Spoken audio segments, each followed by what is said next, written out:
శ్రీరామాయ నమః. శ్రీమతే రామానుజాయ నమః. అథ 93వ సర్గః. భరతుడు భరద్వాజ మహర్షి యొక్క ఆతిథ్యాన్ని పొందినవాడై, భరద్వాజ మహర్షి యొక్క అన్ని పరీక్షలకు నెగ్గినవాడై, అంటే సముచితంగా ఉంటుంది. ఎన్నో పరీక్షలు పెట్టినా ఏ పరీక్షకి ఒగ్గల ఆయన హృదయంలో ఉండే స్థిరమైన అభిప్రాయాన్ని భరద్వాజ మహర్షి సైతం ఆశ్చర్యపోయేటట్లుగా ప్రవర్తించాడు భరతుడు. భరతుని పాత్ర చాలా గొప్ప అద్భుతమైన పాత్ర. ఇంకా మనకు కనిపిస్తుంది భరతుడు ఎంత గొప్పవాడో మనకి ఆశ్చర్యం కలిగిస్తుంది. ఏ కుమారుడు అలా ఉండడు. రాముని కంటే గొప్పవాడని పెద్దవాళ్ళు భరతుణ్ణి చాలా ఆనందిస్తారు. రాముడి కంటే అంటే నహినిందా న్యాయం సుమా. రాముడు తక్కువవాడు భరతుడు పెద్దవాడని కాదు అక్కడ. అంటే రాముని కంటే అంటే అర్థం రాముడు రావలసిన రాజ్యాన్ని విడిచిపెట్టాడు. అయాచితంగా రాజ్యం తనదే అని చెప్తున్నా కూడా ఈయన తీసుకోవాలి. అది గొప్పతనం భరతుడు. పైగా ఆ పరిపాలన తన చేతికి వచ్చిన ఎంత అందంగా ఎంత ఆరాధనాభావంతో పరిపాలించాడో మన పెద్దలు చెప్తారు. రాముడు రాజ్యాన్ని ఉపాసన చేశాడు అని వాల్మీకి చివరిలో చెప్తాడే, ఆ ఉపాసనను నేర్పినవాడు ఎవరు అంటే భరతుడా అనిపిస్తోంది అంటారు పెద్దలు. భరతుడిని చూచి రాముడు రాజ్యాన్ని ఏలకూడదు, రాజ్యాన్ని ఉపాసన చేయాలి అనుకున్నాడయ్యా. అంత గొప్పగా పరిపాలించాడు భరతుడు. ఇది మనకి యుద్ధకాండలో మనకి భరతుడు ఎంత అద్భుతంగా రాముడితో మాట్లాడేటప్పుడు మాటల్లో కనిపిస్తుంది. రాముడు కూడా ఆనందించేటట్లుగా భరతుడు మాట్లాడతాడు. ఒక్క కొద్దిగా ఉండే రాజ్యాన్ని 10 పెద్దది చేసి రాముడికి అప్పచెప్తాడు భరతుడు. కేవలం తాను రాజుగా కాదు, ఒక సేవకుడుగా. రాజు పేరుకు రాజు, కానీ ప్రవర్తనమంతా ఒక దాస రూపంలో చేస్తాడు. మన రామదాసు గారు దాశరథి శతకాన్ని చెబుతూ చిట్ట చివరిలో అంటారు, ఎల్ల కవులు నృతింపగా వచయించితి గోపకవీంద్రుడన్. మొత్తం ఈ కవులంతా ఆశ్చర్యపోయేటట్లుగా, అబ్బా ఎంత బాగా చెప్పాడు రామదాసు గారి పద్యాలను వాళ్ళు మెచ్చుకునేటట్లుగా నేను శతకం రాశానయ్యా, నేను గొప్పవాణ్ణి అన్నాడు. అనొచ్చున అలాగే గోపకవి ఇంద్రుడన్. నేను కవులలో గొప్పవాణ్ణి అని ఎవరికి వాళ్ళు పొగుడుకోవచ్చా? పొగుడుకున్నాడు రామదాసు గారు. గోపకవి ఇంద్రుడన్, నేను గోపకవిని. జగద్వల్లభ నీకు దాసుడను. అందరికీ కవీంద్రుడే కావచ్చు, రామచంద్ర నేను నీకు దాసుణ్ణి అని రామదాస్ గారు చెప్పిన తీరులో పరిపాలన చేసేటప్పుడు జాగ్రత్తగా శత్రురాజులు సైతం భయపడేటట్టుగా ప్రవర్తించాడు భరతుడు. కానీ ప్రవర్తనమంతా ఇలా అయింది, ఇలా జరిగింది అంటూ పాదుకల్ని ముందు పెట్టుకుని పాదుకలలో రాముడు ఉన్నట్టుగా భావించి, సజీవముగా రాముడు తన ముందు కూర్చున్నట్టుగా భావించి పాదుకలకి నివేదన చేసేటువంటి యోగ్యత ఎవడుకుంటుంది? అంత భావన మనకుందా? మనకి ఇంట్లో కనిపించే దేవుడి ముందు మాట్లాడే దేవుడితో మాట్లాడగలిగే యోగ్యత మనకి ఇప్పటికి వచ్చిందా? చాలా. భరతుడికి ఉందా గొప్పతనం. పాదుకల దగ్గర, అయ్యా రామచంద్ర ప్రభు ఈరోజు పలానా రాజుగారు వచ్చారు, ఇన్ని కానుకలు ఇచ్చారు, ఇది మనకి సామంతరాజుగా ప్రకటించబడ్డాడు, ఆ రాజ్యం కూడా మన సామంతమైంది, ఇది నీకు విన్నవిస్తున్నా అని దండం పెట్టేవాడు. పాదుకంచ మనకి ఈ సర్గంలో వస్తుంది. ఈ అరణ్యకాండలో చాలా అద్భుతమైనటువంటి ఘట్టాల్లో మనకు వస్తుంది. అయోధ్యకాండలోనే వస్తుంది. అంత గొప్పవాడు భరతుడు. అలాంటి భరతుడు భరద్వాజ మహర్షి యొక్క మంగళాశాసనను పూర్తిగా పొంది రాముణ్ణి చూడడానికి బయలుదేరి. అంటే రాముడు పరదైవం, రాముడంటే భగవంతుడు. రాముణ్ణి చూడాలంటే గురువు యొక్క అనుగ్రహం కావాలి. భరతునికి భరద్వాజ మహాముని యొక్క అనుగ్రహం పూర్తిగా కలిగింది. ఇంకా చాలా ఆనందంగా బయలుదేరాడు.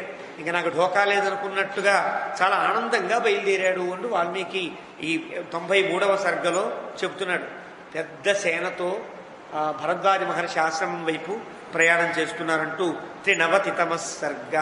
తయా మహత్యా యాయిన్య ధ్వజిన్య వనవాసిన అర్దిత యూధపామత్తా సయూధా సంప్రదుద్రుగు.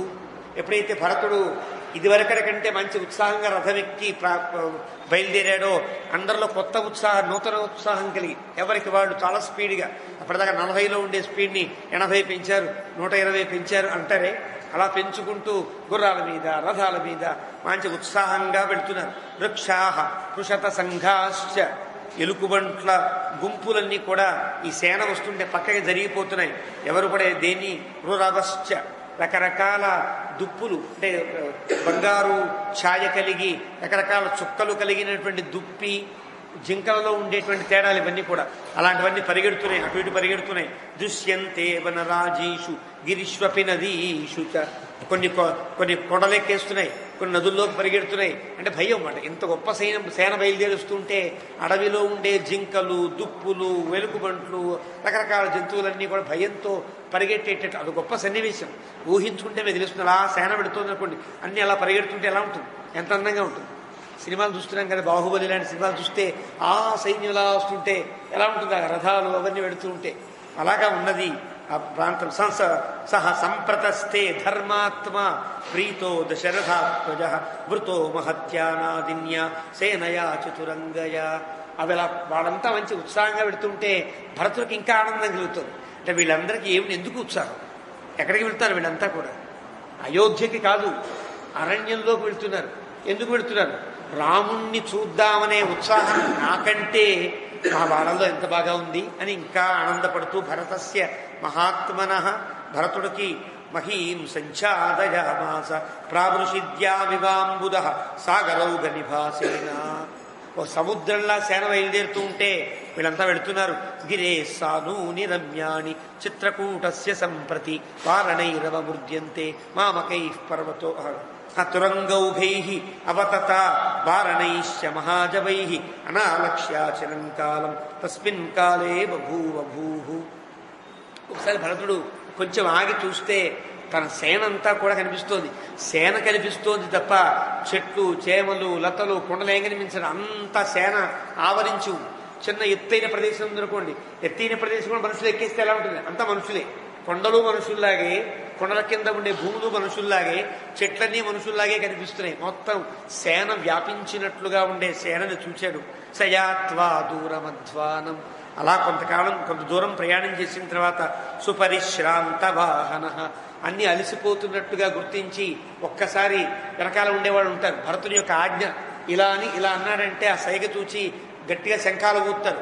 ఊదితే ఎవరికి వాళ్ళు అక్కడక్కడ నిలబడిపోవాలి, ఆగిపోవాలి. అంత అలాగా గుర్రములకు, ఏనుగులకు ఇబ్బంది కలుగుతున్నట్లుగా ఉంది, అసలు ఆగమనండి, అన్నిటికీ కూడా విశ్రాంతినివ్వాలి అని భరతుడు ఓ సంకేతం చేయగానే అన్నీ ఆగాయి. ఉవాచ భరత శ్రీమాన్. భరతుడు ఇలా అంటున్నాడు. వశిష్ఠం మంత్రిణాంబరం. మంత్రుల్లో శ్రేష్ఠుడు కదా వశిష్ఠ మహర్షి. యాదృశం లక్ష్యతే రూపం యథాచైవ శ్రుతం మయా వ్యక్తం ప్రాప్తాస్పదం దేశం భరద్వాజోయమబ్రవీత్. మహర్షి, భరద్వాజ మహర్షి మనకు చెప్పినటువంటి ఆ గుర్తులన్నీ నాకు కనిపిస్తున్నాయి. బహుశా మనం దాదాపుగా రాముని యొక్క ఆశ్రమం ప్రాంతంకి వచ్చినట్టున్నాం కదా అన్నాడు. అవునని ఆయన తలబూపాడు. అయంగిరిశ్చిత్రకూట. ఆయన చెప్పిన గుర్తుని బట్టి చూస్తే మనకి దూరంగా కనిపించే పెద్ద కొండయే చిత్రకూటగిరి కావచ్చు. ఇయం మందాకిని నది, మనకి సమీపంలో ప్రవహించే ఈ నది మందాకిని నది కావచ్చు. ఏతత్ ప్రకాశతే దూరాత్. ఇలాగా మనకు కనిపిస్తోంది. నీలమేఘ నిబంబనం. నల్లటి అడవి కనిపిస్తుంది. నల్లటి అడవి అంటే ఆ చెట్లన్నీ కూడా దట్టమైన ఆకులతో నిండి ఉన్నందువల్ల ఏర్పడే శ్యామలత్వం. సస్యశ్యామలంగా ఉంది అంటే అర్థం నల్లగా ఉందని కాదు. సస్యం బాగా పండితే ఆ వరి యొక్క దీని మీద దూరంగా చూస్తే ఒక నల్లటి ఒక రేఖ కనిపిస్తుంది, ఒక ఆచ్ఛాదం. అది సస్యశ్యామలం. అంటే మంచి ధాన్యం గనక పరిపుష్టంగా ఏర్పడితే ఆ పైన ఉండే గడ్డికి నల్లదనం ఏర్పడుతుంది. పైన కొసలలో, తెలియని కొసలు. ఎప్పుడు కూడా అగ్నిహోత్రం ఉందనుకోండి, అగ్నిహోత్రం మండుతుంటే నిప్పు ఎలా ఉంటుంది? ఎర్రగా ఉంటుందా, తెల్లగా ఉంటుందా, పసుపచ్చగా ఉంటుందా? ఎలా ఉంటుంది? రకరకాలుగా ఉంటుంది.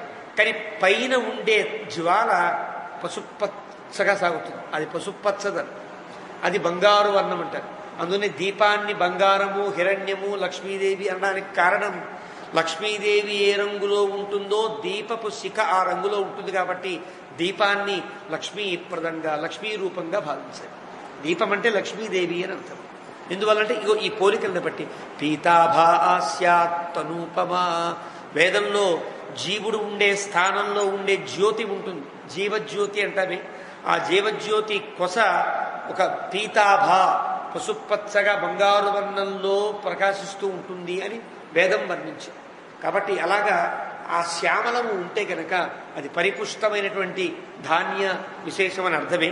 అలాగా ఆకుపచ్చని, ముదురాకుపచ్చని ఆకులతో నల్లగా వనం కనిపిస్తుంది కదా, అదే బహుశా ఆ మహర్షి చెప్పిన గొప్ప వనం కావచ్చు. గిరే సానూని రమ్యాణి చిత్రకూటస్య సంప్రతి వారణైరవమృద్యంతే మామకై పర్వతోపమై. అలాంటి గిరి సానువులన్నీ కూడా మహర్షి మన ఏనుగులన్నీ ఎక్కేసాయి. అన్ని ఏనుగులు కొండల మీద ఎక్కేస్తే అది ఏనుగుల కొండే ఏనుగులా అన్నట్టుగా కనిపిస్తోంది కదా. ముంచంతి కుసుమాన్యేతే, మనం వస్తుంటే ఈ దారిలో ఉండే చెట్లన్నీ బకుళ వృక్షములు అంటారు, పొగడ చెట్లు. ఇవన్నీ కూడా ముంచంతి అంటే వాల్మీకి శ్లోకంలో బకుళ వృక్షం అని రాయలా, కానీ వ్యాఖ్యాతలు రాశారు ఈ పదాన్ని. బకుళ వృక్షములను బ్రాకెట్లో వాళ్ళు ఉంచారు. ఈ ముంచంతి కుసుమాన్యేతే, ఈ చెట్లన్నీ కూడా మన మీద పూలవర్షం కురిపిస్తున్నాయి అన్నాడు వాల్మీకి. అంటే పూలవర్షం కురిపించే చెట్లేవి అంటే బకుళ వృక్షం, పొగడ చెట్లు మాట. అంటే పొగడ చెట్లన్నీ వ్యాపించి ఉన్నాయి. పొగడ చెట్లు ఉండే స్థలము అతి పవిత్రమైన స్థలములో ఒకటి. మన భద్రాచలంలో రామచంద్రమూర్తిని కనుగొన్నప్పుడు అన్ని పొగడ చెట్లతో నిండి ఉన్నది అని మనకి వర్ణన కనిపిస్తుంది. కాబట్టి ఇది పవిత్రమైన స్థానం. కాబట్టి భరద్వాజ మహర్షి ఇక్కడే ఉన్నాడనడానికి గుర్తులుగా ఈ పవిత్ర వృక్షాలు కూడా ఇక్కడ ఉన్నాయి. నమ్మాళ్ళ వారులకి శఠకోపులకి ఆ పుష్పములంటే చాలా ఇష్టం, బకుళ పుష్పములు అంటారు. అవి తమంత తాముగా జ్ఞానముతో పండి భగవదర్పితం కావలసిన పుష్పములని వారికి చాలా బకుళ భూషణ భాస్కరుడు అని పేరు. కాబట్టి ఆ బకుళ పుష్పములన్నీ కూడా ఇక్కడ ముంచంతి, మనందరి మీద పూలు జల్లినట్టుగా జల్లుతున్నాయి. చూసావా? నీలాహ ఇవాత పాపాయే తోయం తోయధరాఘనాహ. కొండ యొక్క సానువుల్లో ఈ మేఘములన్నీ కూడా నిండు కొండలు ఉన్నట్లుగా. నల్లటి మేఘములంటే నీటితో నిండి ఉన్న మేఘములు అని అర్థం. నీరు లేకపోతే మేఘం తెల్లగా ఉంటుంది, దానివల్ల ప్రయోజనం ఉండదు. తెల్లటి మేఘాల వల్ల ప్రయోజనం ఉండదు. నల్లటి మేఘములన్నీ కూడా ఆ చిత్రకూట పర్వతం మీద, పర్వతం ఎక్కడ ఉంటే అక్కడ ఆనుకుని ఉంటాయి మేఘములు, ఆకర్షిస్తుంది. పర్వతం గుండె గొప్పతనం. కాబట్టి పర్వతమునకు పూజించుట భాగవతంలో కనిపిస్తుంది. కృష్ణ పరమాత్మ లాజిక్గా మాట్లాడతాడు అక్కడ. అయ్యా మీరు ఇంద్రుడికి ఎందుకు పూజిస్తున్నారు అంటాడు. ఇంద్రుడు కదా వర్షం కురిపిస్తున్నాడు, వర్షం కురిస్తే కదా పంట పండుతోంది, పంట పండితే కదా ఆవులు గడ్డి మేస్తున్నాయి, గడ్డి మేస్తే కదా పాలు వస్తున్నాయి, పాలు అమ్ముకుగా మనం బతుకుతున్నాం. కానీ గొల్లవాళ్ళ మనం అందరికీ ఇంద్రుడే దేవుడు కదా అన్నారు వాళ్ళంతా. పిచ్చివాళ్ళు మీరంతా కూడా. వర్షం ఎవరు కురుస్తున్నారు? మేఘం కురుస్తుంది. ఆ మేఘం కురిసే మేఘాన్ని ఆకర్షించేది ఎవరు? కొండ. కొండ ఆకర్షిస్తుంది. కొండ ఈనాడు సైన్స్ ప్రకారంగా కూడా కొండలే మేఘాలని ఆకర్షిస్తాయి. అక్కడ కొండలను కొట్టేయకూడదు. కొండలకి మహీధరములని పేరు వాటికే. అంటే భూమిని మోసేవేవి? కొండలు. అదేమిటండి, భూమి మీద ఉన్న కొండలు భూమిని ఎలా మోస్తాయి? నాకు సందేహం కలగద్దు. కొండలకి భూమిని మోసే పర్వతములు మహీధరములు అని పేరు, భూధరములు అని పేరు. ఎందుకు ఎలా వస్తుంది అంటే ఈ ఈ గ్లోబుగా ఉండేటువంటి భూమండలాన్ని మధ్యలో ఉండే కొండలు బ్యాలెన్స్ చేస్తాయి. మనకి బాగా తెలియాలంటే చిత్రకూట మండపానికి వెడితే గనక స్లాబు కింద ఉండాలి, భీము కింద ఉండి స్లాబును మోస్తూ ఉండాలి కదా. కానీ మన మండపంలో పైన ఉంటుంది భీము, ఆ భీమే స్లాబును మోస్తూ ఉంటుంది. ఆశ్చర్యంగా లేదు మీకు టెక్నాలజీ? ఇది భూమికి ఉండే టెక్నాలజీ కదా. భూమి మీద పర్వతములు అట్లా ఉంటాయి, మహీధరాలు అంటారు. ఇక్కడ ఆ పర్వతము దాని ఆకర్షణ వల్లే మేఘములు ఆ ప్రాంతానికి వస్తాయి. ఏ స్థలంలో పర్వతం ఉంటుందో అక్కడ మేఘములు గుమ్ము కొడతాయి, అక్కడ వర్షాలు కురుస్తాయి. కాబట్టి పర్వతం ఉంటే ఆ ప్రాంతం సస్యశ్యామలంగా ఉంటుంది. కాబట్టి మనం పూర్వకాలం మనకి భౌగోళికంగా లెక్క పెట్టేటప్పుడు ఈ పర్వతము ఈ నది కలిసి ఉన్న ప్రాంతం ఈ దేశము, ఈ పర్వతము ఈ నది ఉన్న ప్రాంతం ఈ దేశము అనేవారు అప్పట్లో. ఇప్పట్లో లెక్క ఆ హోటలు ఈ సినిమా హాలు ఉండేంతవరకు ఇది అని మనకు వచ్చింది. నువ్వు ఉదాహరణకి విజయవాడ గుంటూరు జిల్లా రెండు ఉన్నాయి. ఈ పక్క కృష్ణా జిల్లా, ఆ పక్క గుంటూరు జిల్లాను విడదీసింది ఎవరు? కృష్ణమ్మన. ఆ కృష్ణ నదిని పట్టి ఈ పక్క ప్రాంతం ఒక మండలం, ఆ పక్క ప్రాంతం ఒక మండలంగా భావించాం. నదులు పర్వతములే భౌగోళికంగా బండగుర్తులుగా ఆనాడు ఉండేవి. కాబట్టి పర్వతములు గొప్పవి కదా అంటూ పర్వతాన్ని కీర్తించి పర్వతం వల్లే వానలు కురుస్తున్నాయని గోవర్ధన పర్వతానికే అన్నం పెట్టండి అని చెప్తాడు కృష్ణుడు. అది అందమైన కథ, భాగవతంలో కథ. కాబట్టి ఈ పర్వతములన్నీ కూడా ఆ మేఘములతో నిండి ఉన్నాయి పర్వతాలు. చూడు చూడు శత్రుఘ్న కిన్నరాచరితం దేశం పశ్య శత్రుఘ్న పర్వతం. శత్రుఘ్న చూడు, చాలా ఆనందంగా ఉన్నాడు భరతుడు. ఇక్కడ దాకా శత్రుఘ్నుతో మాట్లాడినట్టు కానీ పక్కవాడితో మాట్లాడినట్టు కానీ లేదు భరతుడు. ఏదో అదే ధ్యాస, రాముడిని చూడాలి, రాముడిని వెతకాలి, రాముడి దగ్గరికి వెళ్ళాలి, రాముడు ఒప్పుకుంటాడా ఒప్పుకోడా, ఇదే బాధ. కానీ భరద్వాజ మహర్షి ఆశీర్వదించి నువ్వు పంపించాడంటే అర్థం ఏంటి? ఇంకా నేను సక్సెస్ అయినట్టే లెక్క అన్నంత ధీమా వచ్చింది. రాముణ్ణి వెనక్కి తీసుకురాగలను లేదా రామరాజ్యాన్ని స్థాపించగలను అనేటువంటి ఒక ధీమా ఏర్పడింది భరతుడికి. కాబట్టి ఇక్కడి నుంచి ఆనందంగా పెడుతున్నాడు కాబట్టే ఇన్ని వందల మైళ్ళు ప్రయాణించినా మాట్లాడిన భరతుడితో ఇప్పుడు మాట్లాడుతున్నాడు శత్రుఘ్నుడితో. పశ్య శత్రుఘ్న చూడు ఎంత బాగుందయ్యా, ఈ మృగములు ఎంత బాగున్నాయి, చాలా ఎగురుతూ చెంగున ఎగురుతూ ఉన్నాయి కదా. సమంతాదాకీర్ణం మకరై నివసాగరం. ఒక సముద్రంలో ముసళ్ళన్నీ సముద్రంలో ఒక దగ్గర ఉంటే సముద్రం ఎంత భయంకరంగా ఎంత తమాషాగా ఉంటుందో ఆ విధంగా ఈ మృగములన్నీ ఒక దగ్గర చేరితే, ఈ లేళ్లన్నీ చేరితే ఈ పర్వతం అంత బాగుంది కదా అని పోలిక. అలా చెప్పి ఏతే మృగగణా భాంతి శీఘ్రవేగా ప్రచోదితా వాయు ప్రవిద్ధా శరది మేఘరాజిరివాంబరే. చూడు ఈ మన మృగముల యొక్క, జింకల యొక్క లేదా లేళ్ల యొక్క గుంపులు చూడు, ఒకదాని మీద నుంచి ఒకటి ఎగురుతూ ఉంటే ఎంత ఆనందంగా ఉన్నాయి. శీఘ్రవేగా ప్రచోదితా. శీఘ్రవేగా అంటే తొందరగా పరిగెడతాయి. ప్రచోదితా ఎప్పుడైనా మేము లేడీని చూస్తే తెలుస్తుంది. లేడీలా ఉంది కదా అనుకుంటే ఎవరు వెనకాల వెళ్ళకపోయినా, ఎవరు దాన్ని తరమకపోయినా ఒక్కసారి ఎవరో తరుముతున్నట్టుగా పరిగెడుతుంది అక్కడి నుంచి. ఎప్పుడో గమనించి ఉంటారు. ఉన్న లేడీ అలా నుంచున్న లేడీ ఒక్కసారిగా పరిగెడుతుంది, ఎవరో వెనకాల తరుగుతున్నట్లుగా పరిగెడుతుంది. శీఘ్రవేగా ప్రచోదితా అంటే అర్థం ఉన్నది ఉన్నట్టుగా పరిగెడుతున్నాయి అంటే ఇదంతా వింతలు గొలుపుతున్నాయి భరతుడికి. అలాగా ఈ లేళ్లన్నీ ఎంత బాగున్నాయి. వాయు ప్రవిద్ధా శరది మేఘరాజిరివాంబరే. మేఘములన్నీ నీటితో నిండి ఉంటాయి. నిండి ఉన్న మేఘం ఎట్లా కురుస్తుంది? ఒక పాలిథిన్ కవర్లో నీళ్లు పెట్టాను, ఆ నీళ్లు పడవు, అలాగే ఉంటాయి. దానికి చిన్న హోల్ పెడితే నీళ్ళన్నీ బయటకు వస్తాయి. అలాగా మేఘములకు అలా కన్నములు పెట్టే వారెవరు? వాయు ప్రవిద్ధా. గాలి పెడుతుంది. గాలి ఒక్కసారి ఉదుటున గాలి వస్తే ఆ గాలి యొక్క చూపులకి, గాలి యొక్క సూదులకి చిన్న చిన్న హోల్స్ పడి మేఘాలు కురుస్తాయి. ఇది శాస్త్రంగా సైన్స్ ప్రకారంగా కూడా గాలియే మేఘములకు కన్నములు పెట్టును.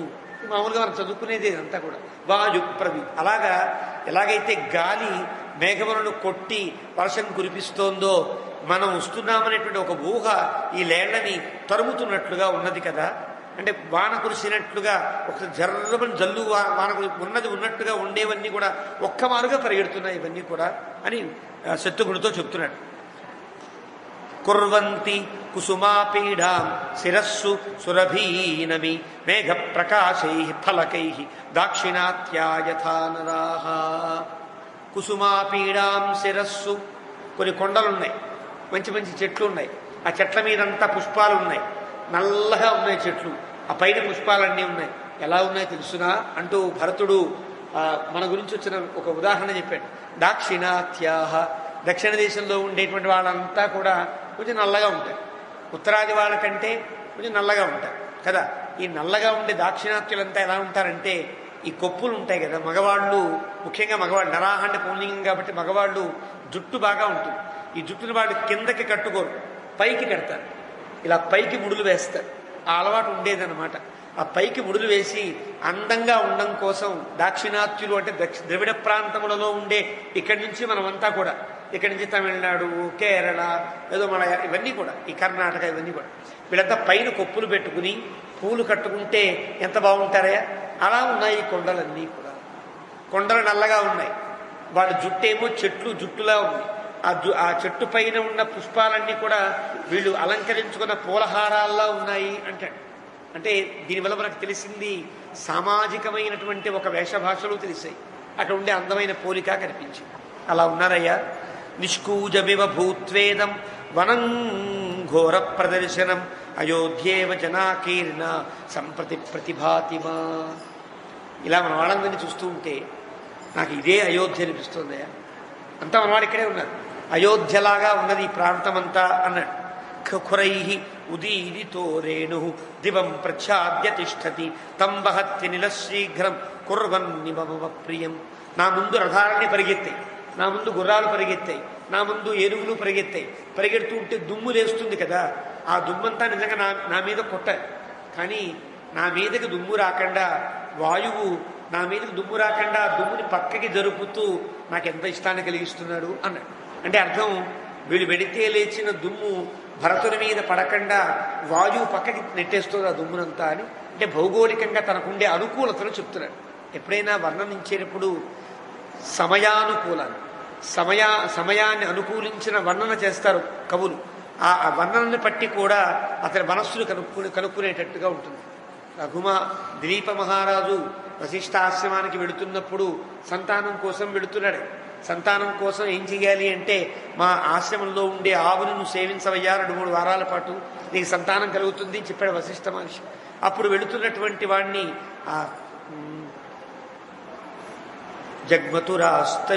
తయోహ జగ్మతురాశ్రమం అంటూ వర్ణిస్తాడు రఘువంశంలో కాళిదాసు. అంటే వర్ణించేటప్పుడు ఆ రథం వెళుతూ ఉంటే వాయువు ఎలా అనుకూలించిందో, మధురములైన పూజితములతో పక్షులు ఎలా అనుకూలించాయో ఇవన్నీ వర్ణిస్తాడు. ఇవన్నీ వర్ణించడం దేనికి అంటే, తాను వెళ్ళబోయే పని శుభసూచకమై సాగుతుంది అని చెప్పడం కోసం అనుకూలమైనవి వర్ణిస్తాడు. ఎడంకన్ను కొట్టుకుందండి, నాకు సూచన బాగుండలేదు అనుకుంటాం ఈ రోజుల్లో కూడా. నేను వెళదాం అనుకున్నానండి, ఒకసారి కరెంటు పోయింది, నేను వెళదాం అనుకున్నాను, బస్సు యాక్సిడెంట్ అయింది, నేను వెళదాం అనుకున్నాను, ఎవడో భయంకరంగా అడ్డం వచ్చాడు. ఇవన్నీ మనకి సూచకాలు, మనం వింటూనే ఉంటాం. అంటే ఈ సూచకాలు శుభ సూచగా కలిగారు. మనం ఏదో 9ంటికి ఎక్కవలసిన బస్సు మన ఇంటి దగ్గరే 9 అయిపోయి 9:30కి మనం వెళ్ళాం. బస్సు అందదని తెలిసి వెళితే మన కోసం బస్సు అయ్యా, మీకోసం ఆపమయ్యా, ఎక్కండయ్యా అంటే అమ్మయ్యా ఎంత బాగుంది, నేను వెళ్ళబోయే పని సక్సెస్ అవుతుందన్నమాట అని విశ్వాసం కలిగిస్తాయి కొన్ని సూచనలు. ఇలాంటి అనుకూల సూచనలు ఇవన్నీ కలిగిస్తున్నాయి. అలాగా వాయువు నాకు ఎలాంటి నీరజస్కంగా ఏ దుమ్ము లేకుండా నన్ను చేస్తోంది. శత్రుఘ్న స్యందనాం స్తురగోపేతాన్ సూతముఖ్యై అధిష్ఠితాన్ ఏతాన్ సంపతత శీఘ్రం పశ్య శత్రుఘ్న కానని. ఈ గుర్రములను సూతముఖ్యులు అంటే మంచి మంచి ఆ రథికులంతా ఉండేటువంటి రథములన్నింటినీ చూడు శత్రుఘ్న. ఏతాన్ మిత్రాసితాన్ పశ్య బరిహిణ ప్రియదర్శనాన్ ఏతమావిశత శీఘ్రం అధివాసం పతత్రిణ. మన సైన్యానికి భయపడి అప్పటిదాకా నెమళ్ళు ఆ పురులు విప్పి ఆడినవన్నా కూడా ఆ నెమళ్ళు ఆ పురులు మూడ్చుకుని పరిగెడుతున్నట్టుగా భీతిగా పరిగెడుతున్నాయి. చూసావా ఎంత అందంగా ఉన్నాయో. అంటే వాడికి కలిగిన భయం కూడా మనకు ఆనందాన్ని కలిగిస్తోంది కదా అంటూ వర్ణిస్తున్నాడు. అతిమాత్రమయం దేశ మనోజ్ఞ ప్రతిభాతిమా. ఇంకా ఎక్కువ దూరం లేదు, భరద్వాజ మహర్షి ఆశ్రమం దగ్గరలోనే ఉన్నాం. తాపసానాన్నివాసోయం వ్యక్తం స్వర్గపథో యథా. దీనికి గోవిందాయస్వామి వారి వ్యాఖ్యానంలో ఒక ప్రశ్న వారు వేసుకుంటారు. రాముణ్ణి చూడబోతున్నటువంటి భరతుడు రాముడు ఉండే ప్రాంతాన్ని ఇంత ఆనందంగా ఎందుకు వర్ణించాడు అని ప్రశ్న వేసుకుంటారు. వేసుకుని చాలా గొప్ప సమాధానం చెప్తారు. రాముడంటే భగవంతుడు. రాముణ్ణి చూడడానికి ఒక పారతంత్ర్య పరాకాష్ఠ అయినటువంటి భరతుడు వెళుతున్నాడు. అలాంటి భరతుడికి ఆచార్య అనుగ్రహం కూడా కలిగింది. భరద్వాజ మహర్షి ఆశీర్వచనాలు లభించాయి. ఇంకా తనకి భగవద్ దర్శనం ఒక్కటే ఒక అద్భుతమైనటువంటి ఫలంగా తను బయలుదేరి అంత ఆనందంతో వస్తున్నాడు. వచ్చినవాడు నేరుగా భగవంతుడిని చూచి అబ్బా భగవంతుడు ఎంత గొప్పగా అందంగా ఉన్నాడని వర్ణించుకో.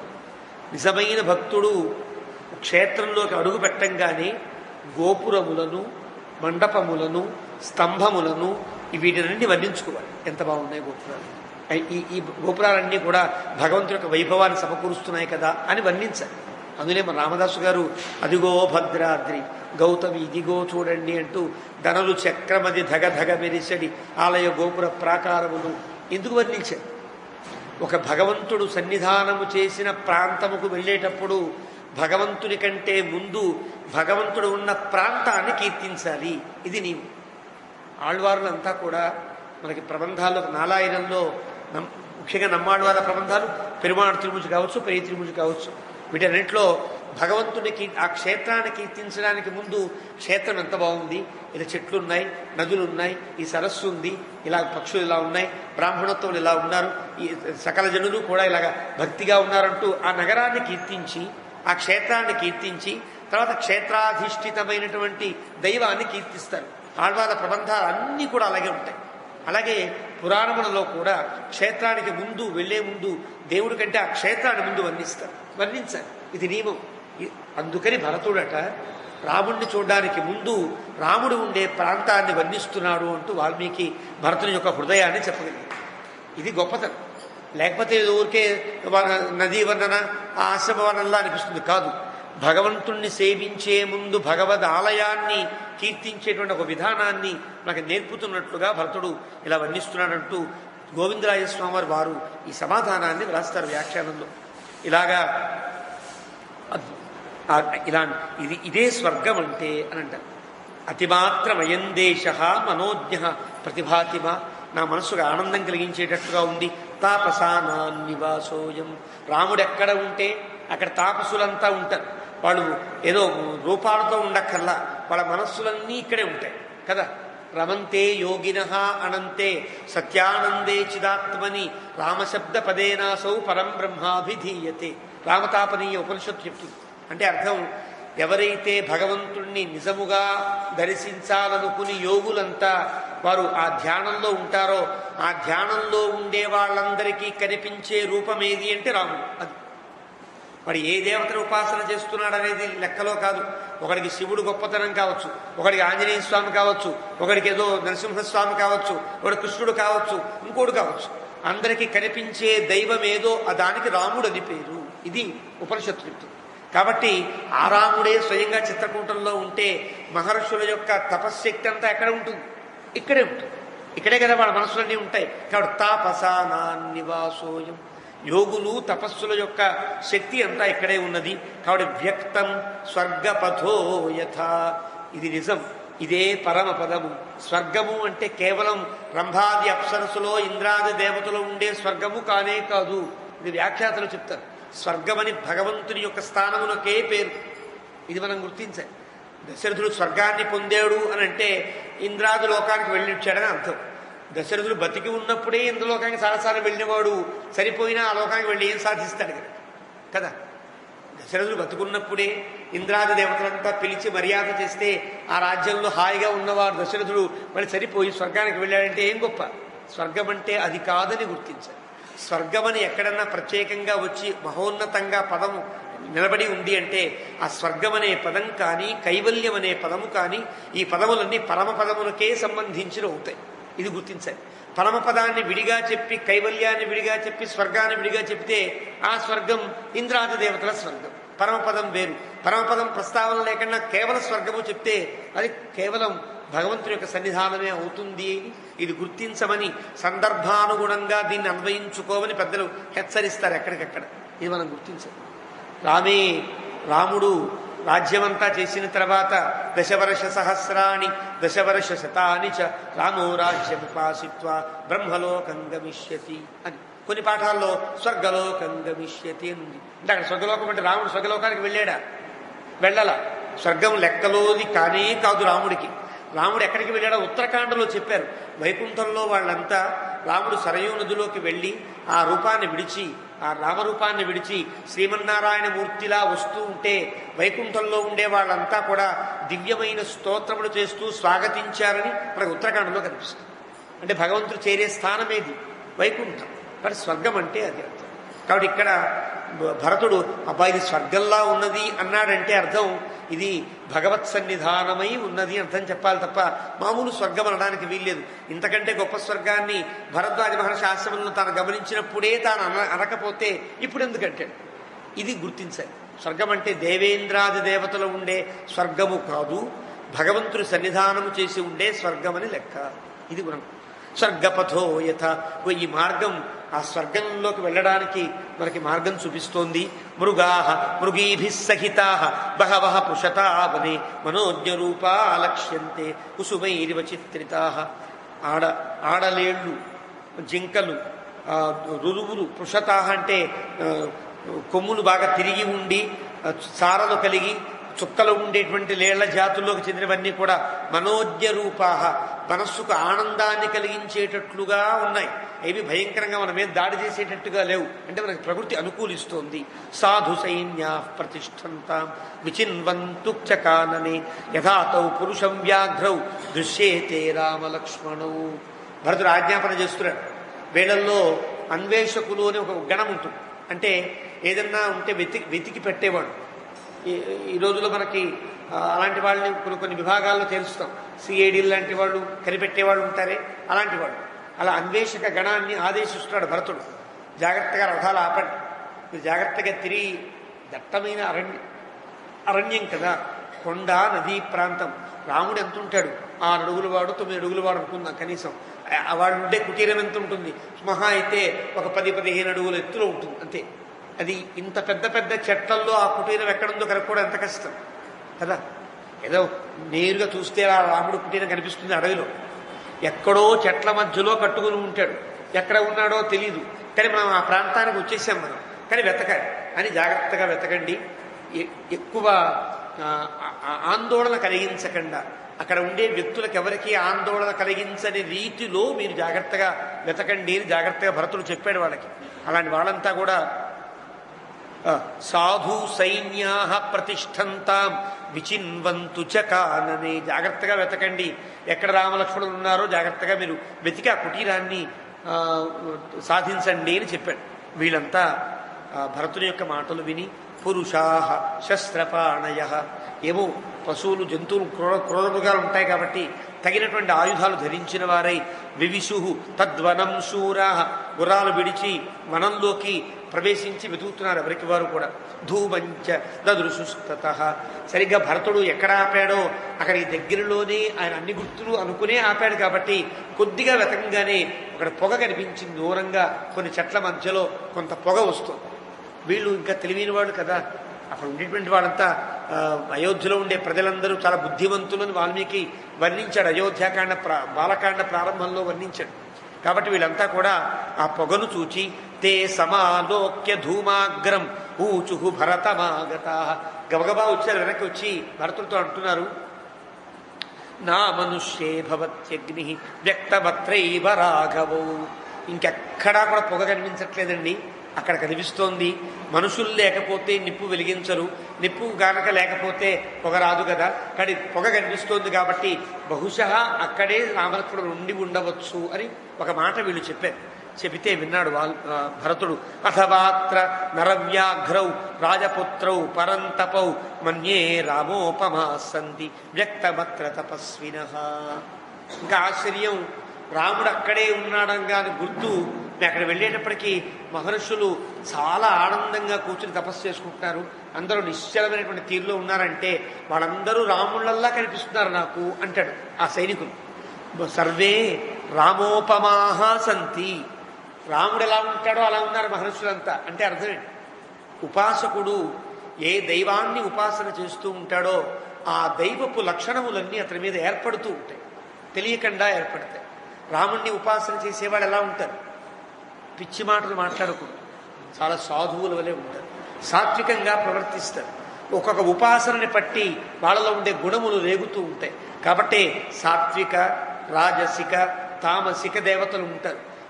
ఏ గుణముకు తగినవాడు ఆయా దేవతలను ఉపాసన చెయ్యాలి. సాత్విక దేవతలనే ఉపాసించాలి. నృసింహస్వామిని ఉపాసించేవారు కూడా భయంకరంగా గోళ్ళు పట్టుకుని చీల్చేటువంటి నృసింహస్వామిని ఉపాసన చేయకూడదు, మన సంప్రదాయం. ఎలాంటి నృసింహస్వామి ఉపాసన చేయాలి? యోగపట్టంలో ఉండే నృసింహస్వామినో లక్ష్మీ సమేతుడైన నృసింహస్వామిని మాత్రమే ఉపాసన చెయ్యాలి. యోగపట్టంలో ఉంటే లక్ష్మీదేవి లేదు కదా అనుకోవడానికి వీల్లేదు. యోగము అంటేనే ఆయన యోగం లక్ష్మీ యోగం అని పిలవబడుతుంది. మామూలుగా మనమైతే తపస్సు చేస్తాం ఎవరి కోసం? దేవుడితో కలవాలి అని తపస్సు చేస్తాం. దేవుడి కోసం తపస్సు చేస్తాడు, లక్ష్మితో కలవడం కోసమే తపస్సు చేస్తాడు. భగవంతుని యొక్క తపస్సు లక్ష్మీదేవి కోసం, లక్ష్మీదేవి యొక్క తపస్సు భగవంతుని కోసం. పరస్పర ఫలాయిత తపఫలౌ అని అంటారు ఆదిశంకరులు. పార్వతీ పరమేశ్వరుని వర్ణిస్తూ ఇద్దరి తపస్సు ఫలిస్తే ఆయన ఫలం పరమేశ్వరుడు, ఆవిడ ఫలం పరమేశ్వరుడు, ఆయన ఫలం పార్వతిగా వర్ణిస్తారు. తపస్పర ఫలాయితౌ అంటారు. అంటే అర్థమేంటి? ఒకళ్ళ తపస్సుకు ఒకళ్ళ ఫలితంగా ఉంటారని వర్ణించారే, అదే వర్ణనగా భగవంతుడు తపస్సు చేస్తున్నాడంటే, యోగంలో ఉన్నాడంటే లక్ష్మీదేవితో కూడి ఉన్నాడు అర్థం. మనకి మరింత ప్రస్ఫుటం కావడం కోసం ఆ యోగానందమూర్తికి లక్ష్మీహారాన్ని వేసి నిత్యయోగమూర్తిగా చూస్తారు. కాబట్టి ఉపాసన చేసేవారు ఎలాంటి ఉపాసన చేస్తారో ఆ రూపాన్ని పొందుతారు. ఇది సామాన్య లక్షణం. ఆంజనేయ స్వామి ఉపాసన చేసేవారు మంచి ఉత్సాహవంతులై, మంచి ఏ పనికైనా కార్యసాధకులై ఎలాంటి పనిని సాధించాలి అనుకుంటారు. వాళ్ళకి సరిగ్గా కనుక ఉపాసనలో సరైన ఫలితాలు లేకపోతే ఉత్సాహం చొరవ వస్తాయి, కానీ మనస్సు సరి అయింది కాదు. ఆంజనేయ ఉపాసకులు అంత గొప్పవాళ్ళు అనుకోవడానికి వీల్లేదు. మన చిదంబర శాస్త్రి గారు ఆంజనేయ ఉపాసకులే, కానీ రామానుగ్రహం లేదు. కారణం తెలుస్తుంది, ఆయన జీవితం తెలుస్తుంది. కాబట్టి ఆంజనేయ ఉపాసకులకైనా కూడా నియమానుగుణమైనటువంటి తీరు లేకపోతే ఆ ఉపాసన చెడు ఫలితాన్ని ఇస్తుంది. ఒక కత్తి మన చేతికిస్తే ఆ కత్తి దర్భలు కోసుకోవడానికని ఇస్తే ఆ దర్భలు కోసే కత్తితో జంతువుల పీకలు కోసేంత వరకు మారిపోయే స్థితి ఒక మహర్షి కథలో సీతమ్మ చెప్పింది. సీతమ్మ స్వయంగా చెప్తుంది రాముడికి అరణ్యకాండలో. కత్తి మంచిది, కానీ దాన్ని వినియోగించిన పద్ధతి చెడ్డది అని ఆమె చెప్తుంది.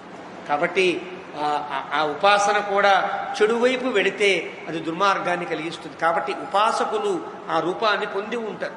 సాధారణంగా మన లోకల్లో చెప్పచ్చు, తప్పే ఉందనుకోండి, ఈ రోజుల్లో హీరోలు ఉంటారు. రామారావు గారు, నాగేశ్వరరావు గారు, ఆ పాత హీరో, కొత్త హీరోలు ఉంటారు. వాళ్ళని అనుసరించేవాడు ఉంటారు. చిరంజీవి గారు ఉన్నారనుకోండి, వారంటే ఇష్టపడేవాళ్ళు చిరంజీవిలా నవ్వాలి, చిరంజీవిలా మాట్లాడాలి, అలాగే దూకోవాలి, అలాగే నడవాలి. మనం గమనిస్తుంటాం పిల్లల్లో అలాంటి చేష్టని గమనిస్తామా లేదు?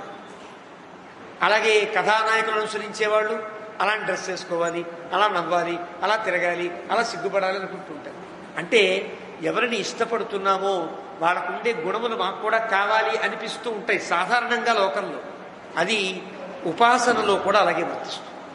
నృసింహస్వామి ఉపాసన చేస్తే వాళ్ళు నృసింహోపాసకులే మంచి తీవ్రమైన కళ్ళతో, తీవ్రమైనటువంటి పదజాడంతో భయంకరంగా దగ్గరికి వెళ్ళాలంటేనే భయం వేసేటట్టుగా ఉంటారు.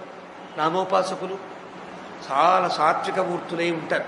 కాబట్టి ఇక్కడ చెప్తున్నాడు భరతుడు, మన్యే రామోపమాసంతి. సైన్యం చెప్తున్నారు.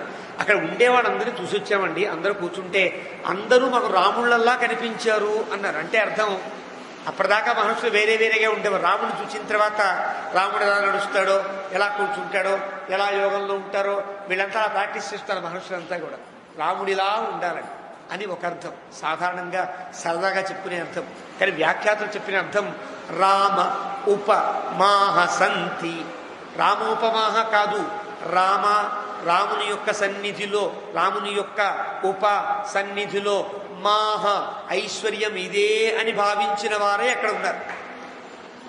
ఎక్కడెక్కడ ఉండే మహర్షులంతా కూడా రాముడు చిత్రకూటం దాకా వచ్చాడని గుర్తించి వాళ్ళ ఆశ్రమాలను విడిచిపెట్టి చిత్రకూటంలో ఒక చెట్టు కిందకు వచ్చేసారు వాళ్ళంతా కూడా.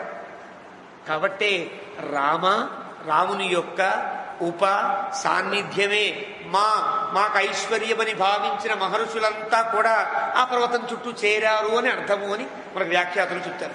సన్మన్యే రామోపమాసంతి. రాముడే ఐశ్వర్యమని భావించిన మహర్షులందరినీ మేం గమనించాం కాబట్టి ఖచ్చితంగా రాముడు ఆ సమీపంలోనే ఉన్నాడని ఈ సైన్యం చెప్పితే వీళ్ళ యొక్క దృష్టికి, వీళ్ళ యొక్క బుద్ధికి భరతుడికి భలే ఆనందం. అబ్బా వీళ్ళంత తెలియని వాళ్ళు అనుకుని తచ్చుత్వా భరతస్తేషాం వచనం సాధు సమ్మతం. వాళ్ళు మాట్లాడిన మాట బాగా నచ్చి సైన్యానువాచ సర్వాంస్తాన్ అమిత్ర బలమర్దన. ఇక్కడ శత్రు సైన్యం ఏమీ లేకపోయినా వాల్మీకి ప్రయోగం ఎందుకు చేశాడు అంటే మళ్ళీ మనస్సుల్లో నుంచి ఒక శత్రువు లేస్తాడు. ఎవడా శత్రువు? కామ క్రోధ లోభ మోహ మద మాత్సర్యములని 6 శత్రువులు ఉంటారు. వీళ్ళలో ఎవరో ఒకడు లేస్తారు. లేవడం అంటే రాముడు దాకా వచ్చేసాం, ఇంకా రాముడిని అడిగి రమ్మంటే రాముడు వచ్చేస్తే రాముడు రాజు అయిపోతాడు. అప్పుడు నాగతే ఏంటి అనే అభిప్రాయం ఎక్కడన్నా లేగిందనుకో, రేగితే మళ్ళీ వద్దు రాముడిని కలవద్దు, వెనక్కి వెళ్ళిపోదాం అనే భావాలు కలుగుతాయి. ఎవరికి కలుగుతాయి?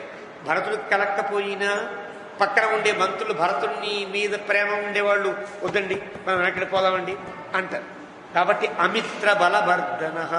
అలాంటి భావములన్నింటినీ అణగదొక్కగలిగే గొప్ప తేజస్సు కలిగిన వాడు భరతుడు. అంటే ఎవరలా మాట్లాడినా, ఎవరలా చూసినా జాగ్రత్త, అనిపించేటట్టుగా వాళ్ళందరినీ కంట్రోల్లో పెట్టినవాడు. ఎవరికి ఆ భావన లేకపోయినా ఆ భావన రేగే అవకాశము రానివ్వకుండా ఉండగలిగే సాత్విక ప్రవృత్తి భరతునిలో ఉన్నదని చెప్పడం కోసమని అమిత్ర బలమర్దన, శత్రువులను రేగకుండా చేయగలిగే గొప్ప గుణము కలిగిన వాడు భరతుడు. అంటే పదములు ప్రయోగించడంలో ఉండే ఔచిత్యం అట్లా ఉంటుంది. అలా అయిని యత్తాహ భవంతస్తిష్టంతు, మీరంతా జాగ్రత్త అప్రమత్తంగా ఉండండి, ఇక్కడే నేతో గంతవ్యమగ్రత, మీరంతా ఇక్కడే నుంచోండి, మీరెవరు వెళ్ళకండి, మేము ముందు వెళ్ళాలి. వెళ్ళి అహమేవ గమిష్యామి సుమంత్రో గురురేవచ, నేనొక్కడినే వెళతా, అహమేవ నేనొక్కడినే వెళతా అన్నవాడు మళ్ళీ కాదని సుమంత్రో గురురేవచ, నా వెనకాల సుమంత్రుడు వస్తాడు, గురువు వస్తాడు అన్నారు. గురువు అంటే వశిష్ఠ మహర్షి అని అర్థం. కానీ ఇక్కడ తర్వాత సర్గలో వశిష్ఠుడు కౌసల్యాదులతో కలిసి వచ్చాడు అని చెప్తారు. కానీ ఇక్కడికి సాపత్యం లేదు కదా, కాబట్టి ఇక్కడ వశిష్ఠుడు ఇక్కడ రాలా. వశిష్ఠుడితో ఎక్కడ అవసరమో అక్కడ తీసుకున్నాడు భరతుడు. భరతుడుండే గొప్పతనం అది. భరద్వాజ మహర్షిని సేవించడం కోసం ముందు వశిష్ఠుడిని ముందు పెట్టుకుని వెళ్ళాడు. పురస్కృత్య పురోధసం మనం వర్ణించాం, మనం చదువుకున్నాం. అంటే వశిష్ఠ మహర్షిని ముందు పెట్టుకుని భరద్వాజ మహర్షిని సేవించాడంటే అక్కడ ధర్మం అది. ఇక్కడ తన అన్నయ్య దగ్గరికి తమ్ముడు పెడతాడు. అన్నయ్య దగ్గర ఉండే చనువు వశిష్ఠుడి కంటే తనకే ఎక్కువ. కానీ తను ముందు వెళుతూ తనకి తండ్రి స్థానంలో ఉండతగిన వాడైన సుమంత్రుని మాత్రమే తీసుకుని వెళ్ళాడు. ఇది వ్యాఖ్య. అక్కడ ప్రాచీనమైనటువంటి రామాయణ ప్రతులలో ఇక్కడ ఏమున్నది అంటేట అహమేవ గమిష్యామి సుమంత్రో ధృతిరేవచ అనుంది పాఠాంతరం. ధృతి అంటే నాకుండే రాముణ్ణి చూడాలి అనేటువంటి నా ధైర్యము నాతో ఉన్నది, నాతో పాటు మా సుమంత్రుడు వస్తాడని వీరిద్దరూ మాత్రమే వెళ్ళారు అని ఇక్కడ మనం అర్థం చేసుకోవాలి. ఆ రకంగా ముందుకు వెళ్ళారు వీళ్ళిద్దరూ కూడా. ఏవముక్తాః తతః సర్వే, ఇలా భరతుని చేత చెప్పబడ్డ వారందరూ కూడా తత్ర తస్థు సమంతతః, ఎవరికి వారు ఎప్పుడు ఏల వేస్తే ఎప్పుడు శంఖమూర్తే పరిగెత్తుకుంటూ రావడానికి సిద్ధంగా ఉండి ఉన్నారు. రాముడు ఎప్పుడు పిలుస్తాడో తెలియదు కదా. రాముడు మన వాళ్ళంతా ఎక్కడ వచ్చారు, నేను చూడాలి అనుకుంటే గబగబా పరిగెత్తుకుంటూ రావాలి.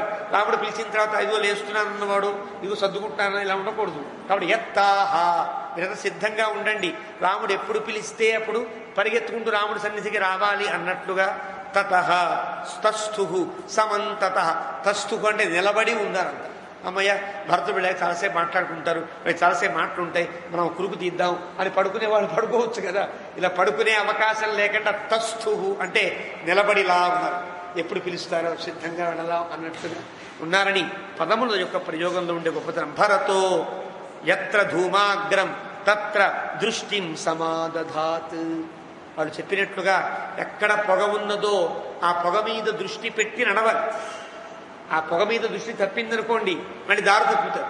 దారి తప్పితే ఎక్కడికో వెళ్ళిపోతారు, ఎంతో నడిచినా రాదు. ఇంకా ఎక్కడ ఉన్నారో తెలియాలంటే పొగ మీద దృష్టి పెట్టి పొగ ఎక్కడ ఉందో ఆ పొగ కనిపించేటట్టుగా వెళ్ళాలి తప్ప ఏదో దారిలో వెళ్ళిపోవడానికి వీల్లేదని భరతుడు తత్ర దృష్టిం సమాదధాత్, ఆ పొగ మీదే దృష్టి పెట్టి భరతుడు దాన్నే గుర్తుగా భావించి నడుస్తున్నాడు. వ్యవస్థితాయా భరతేన సాచమూహు నిరీక్షమాణాపి చ ధూమమగ్రతః బభూవ హృష్టా నచిరేణ జానతి ప్రియస్య రామస్య సమాగమం తదా. భరతునిచే స్థాపించబడ్డ సేన అంతా అక్కడే కదలకుండా ఉన్నది. ఎలా ఉందో తెలుసిన, నిరీక్షమాణా అపి చ ధూమమగ్రతః. మనకి పరుగు పందాల్లో అంతా కూడా సిద్ధంగా నెంబరింగ్ దగ్గర నుంచి ఉంటారు. ఒక కాలు ముందు పెట్టి ఒక కాలు వెనక్కి పెట్టి ఎప్పుడు ఏలా వస్తే పరిగెత్త సిద్ధంగా ఉంటారు కదా. అంటే ఆ ఏల రావడం మొదలు వినడం టక్కన పరిగెడతారు వీళ్ళంతా. అంతా ఒక సమయం సెకండ్ కూడా లేట్ కాకుండా వాడు నెగ్గాలి అంటే అది పద్ధతి. కానీ వీళ్ళంతా ఎలా ఉన్నారంటేట వ్యవస్థితాసా భరతేన సాచమూహు, నిలబడి నిరీక్షమాణాపి చ ధూమమగ్రతః. వీళ్ళు భరతుడు చూడల్లా అలాగ వాడు కూడా పొగనే చూస్తున్నారు. భరతుడు అక్కడ వెళ్ళి శంఖనాదం చేస్తే పరిగెత్తుకుని వెళ్ళిపోవాలి వీళ్ళు. మళ్ళీ పొగ తప్పితే వీళ్ళు దారి తప్పుతారు. కాబట్టి వీళ్ళు కూడా పొగను చూస్తూ ఉంచున్నారు. ధూమమగ్రత అంటే మనకి భావచిత్రాన్ని ఇవ్వడం. వాల్మీకి ఊరికే కావ్యం రాయడం కాదు, మన కళ్ళకు దృశ్యం కనిపించేటట్టుగా రాయగలగడం అది మహాకవి లక్షణం. కాబట్టి ధూమమగ్రత. ఎలా ఉన్నారు, కొన్ని బాధతో ఉన్నారా, వెళ్ళకపోతే భరతుడు చంపేస్తాడు బాబోయ్ అని ఉన్నారా అంటే కాదు. బభూవ హృష్టాహ, ఎప్పుడు పిలుస్తాడా, ఎప్పుడు పరిగెత్తి రాముణ్ణి చూద్దామా, ఆపారు, బలవంతంగా ఆపారు కాబట్టి రాముణ్ణి చూడకుండా ఎప్పుడెప్పుడు చూద్దామా అని బిగబట్టుకుని ఉన్నారు. హృష్టాహ అంటే అర్థం. అలా ఉండి నచిరే నజానతి ఎప్పుడు పిలుస్తాడో కదా, ప్రియస్య రామస్య సమాగమం కదా, రాముడితో ఎప్పుడు చూడాలో కదా, రాముడిని ఎప్పుడు కలవాలో కదా అంటూ వాళ్ళు నిరీక్షమాణాహ తత్తస్థు అక్కడ నిలబడి ఉన్నారు అంటూ వాల్మీకి తన 93వ సర్గని ముగించాడు. ఈరోజు కాస్త ఎక్కువసేపు అయినప్పటికీ కూడా సర్గ ముగించాలి కాబట్టి ముగించాం మనం. మళ్ళీ తర్వాత వచ్చే బుధవారం నాడు 94వ సర్గ నుంచి ప్రారంభం చేద్దాం.